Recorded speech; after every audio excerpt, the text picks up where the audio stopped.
Hi friends, బాదం custard పౌడర్తో చేసే shear kurma చాలా టేస్టీగా ఉంటుంది. ఒకసారి ట్రై చేయండి. ఈ షీర్ కుర్మా కోసం ముందుగా స్టవ్ ఆన్ చేసి ప్యాన్ పెట్టుకుని అందులో ఒక 3 స్పూన్లు నెయ్యి వేసుకోండి. నెయ్యి హీట్ అయిన తర్వాత కొన్ని జీడిపప్పులు వేసుకుని ఫ్రై చేయండి. ఇలా ఫ్రై చేసి ఒక బౌల్లోకి తీసుకోండి. తర్వాత సేమియా వేసుకుని స్లోగా కలుపుకుంటూ ఫ్రై చేసుకోండి.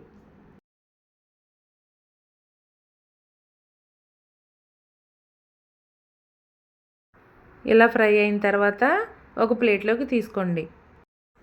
తర్వాత ప్యాన్లో ఒక 3/4 లీటర్ పాలు వేసుకుని మరిగించండి.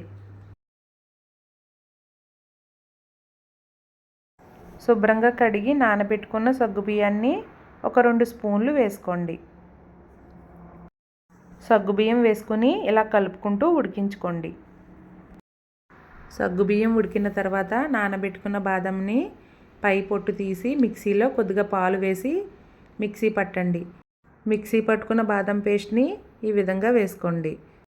తర్వాత అందులో 2 స్పూన్లు కస్టర్డ్ పౌడర్ ఒక బౌల్లో వేసుకుని కొద్దిగా మిల్క్ వేసుకుని ఇలా కలిపి స్టవ్ సిమ్లో ఉంచుకుని గరిటెతో ఈ విధంగా కలుపుకుంటూ వేసుకోండి.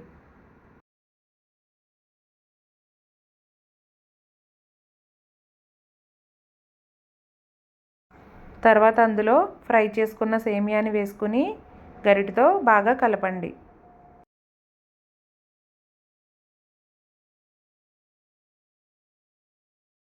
తర్వాత తినే తీపిని బట్టి పంచదార వేసుకోండి.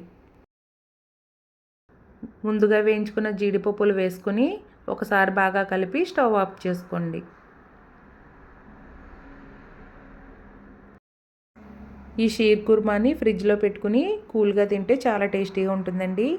ఈ వీడియో కనుక మీకు నచ్చినట్లయితే లైక్ చేయండి, షేర్ చేయండి, సబ్స్క్రైబ్ చేయండి.